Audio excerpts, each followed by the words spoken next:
Let's talk toys. 1, 2, 3. Boom!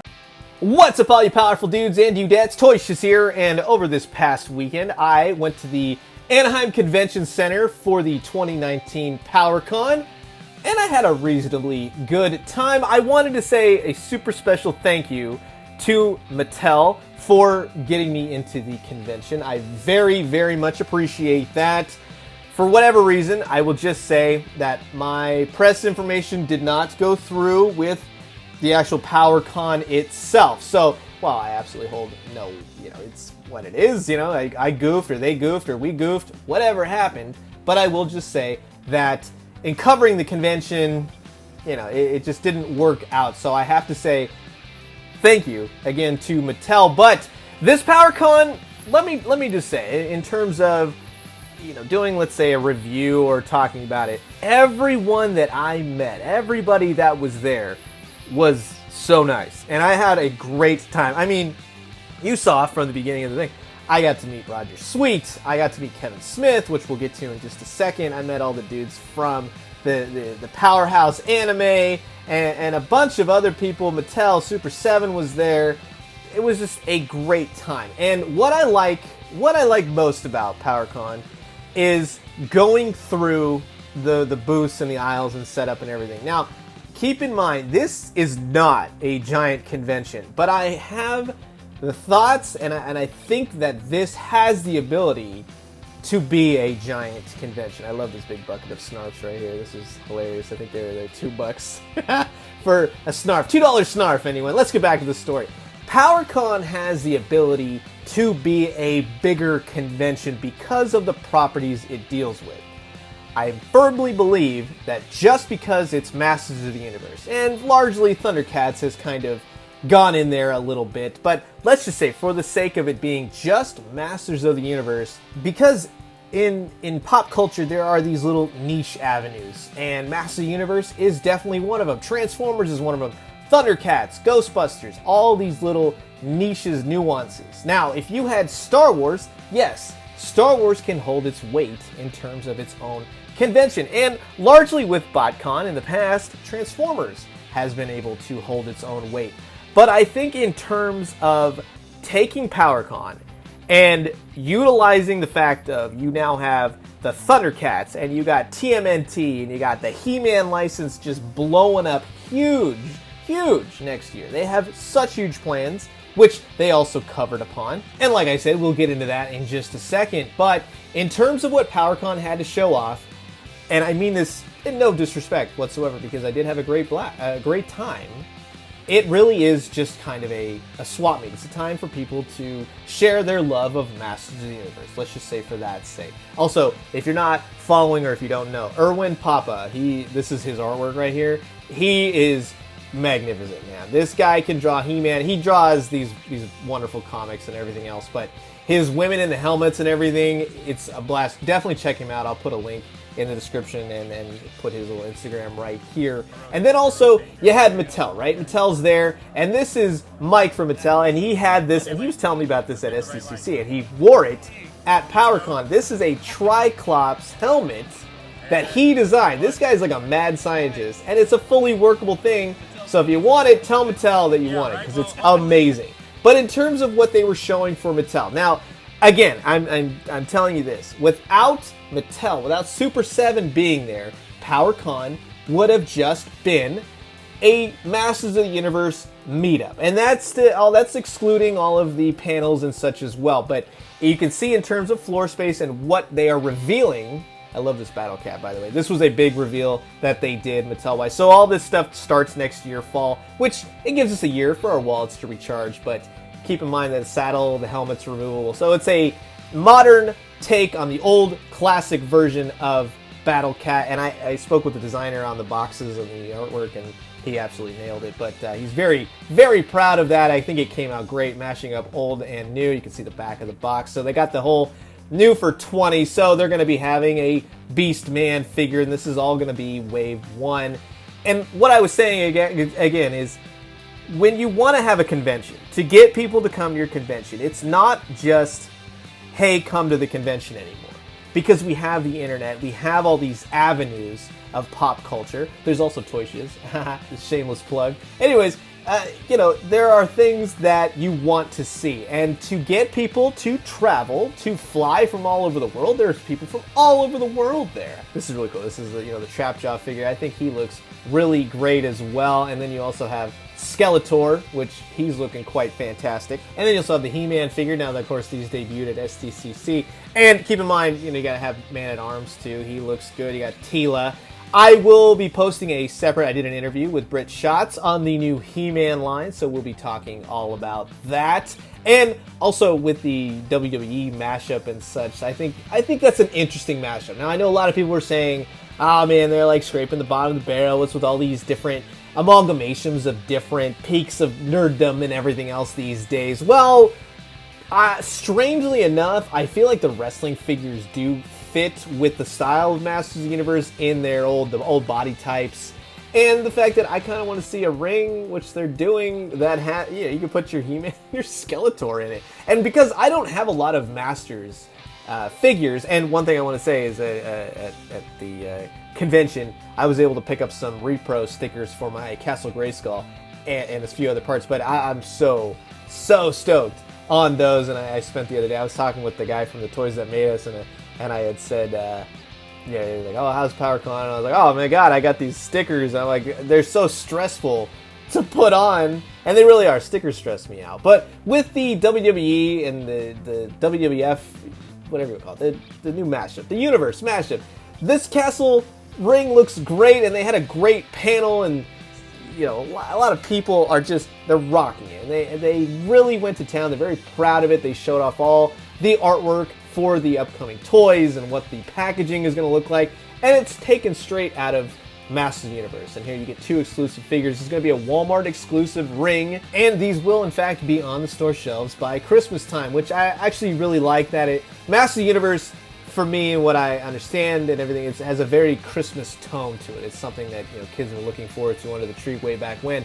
And then another panel, they revealed that DC Comics will be teaming up with Mattel and He-Man to do He-Man and the Masters of the Multiverse. And I thought that was a neat idea. You know, it's weird in the sense of coming off DC Multiverse, but now you got He-Man Multiverse, and they had the first cover for the 6-issue series that will be coming out later. You got Skeletor, that's the variant cover.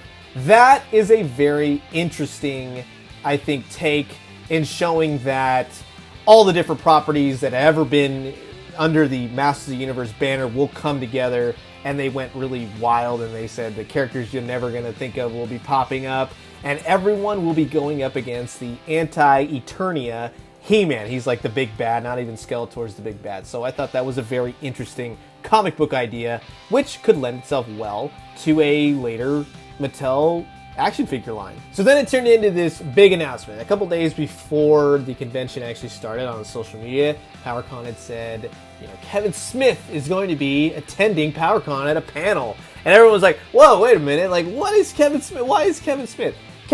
I'll be honest with you, I didn't know Kevin Smith liked Masters of the Universe. It's just, I mean, everybody likes a lot of stuff. It's just not one that you go instantly, oh yeah, Kevin Smith, Masters of the Universe. But hey, you know what? I'm curious to see what he does. Him, along with Rob David, they're going to be producing, and they were very coy about this. You know what I mean?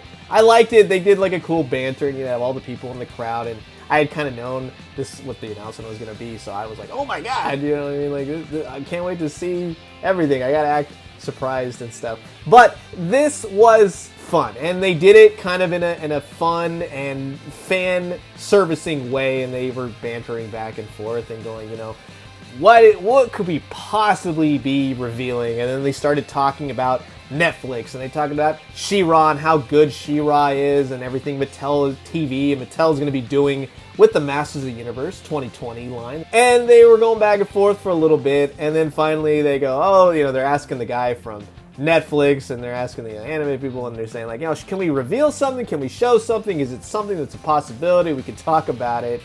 And then after a while, you're like, all right, just spit it out and everything. But then they finally revealed that they will be doing a brand new Netflix anime show that is a direct sequel to the original Filmation Masters of the Universe. And that, of course, yeah, that'll be exclusive on Netflix. It's being done by the Powerhouse Animation team. They did the whole Castlevania. They got a bunch of writers. Kevin Smith is going to be a showrunner. I think we're going to be in good hands with that. I'm looking forward to it. I'm looking forward to just seeing if they can ramp up what I like about Masters of the Universe and less on the Filmation side. I'm not a big Filmation fan. I don't really care for any of that. I like the comic book kind of style of He-Man. That's what I gravitate towards. So in that sense, that's what I'm hoping overall. But no date release given yet. Expect it next year with all the Masters of the Universe craziness and everything else that is coming. So let's get into the action figure biz again. So with Super 7 being there, we already covered Mattel. They had a couple of their reaction Masters of the Universe figures on display. And then they also had the couple days prior, when we were talking about Thundercats, I had done a video already talking about their plans and Super 7 doing the new Thundercats line, which does reuse a lot of Mattel stuff. Basically, it's a lot of new heads and maybe, like, say, accessories and such. But these were sculpted by the Four Horsemen, and they do look great. They're going to be $45 per figure. You can go ahead and pre-order them now, and seeing them on display, of course, they look great.